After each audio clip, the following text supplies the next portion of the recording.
یه گوشه میرم میشینم تنهایی میبینی منو بهم میگی روانی ببین من چی کشیدم که شدم همتون فراری.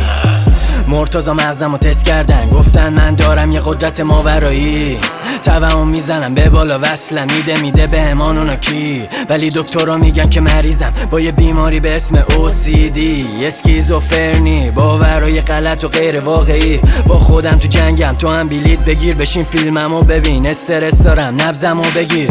چک چک چک دارم میشم آماده رپ کردن، استایل بیسیک تن کردم، ترندم امسال 100% اسمم هست تو صدر هر جدول. دارم بالا پر میدم به رویام کنترل ذهنم نیست هستم، مغزمو چند بار تست کردم با EEG میگن این چیزا واقعی نیستن، هی غرق میشم تو اسکیزوفرنی. ولکن نمیفهمم چی میگی، سخت تصمیمم بس که بد بینم ترک تحصیلم، رپ و درس میدم درد و غم دیدم حرف و حق میگم، ترس و نفرینم سرد و گرم میشم تجربه میگم، تاریکی تهدیدم میکرد سخت تحلیلم، تخس و ردیم نسل بعدیم گوش بده میفهمه نسخه اصلیم، حال میده بازی با کلمه.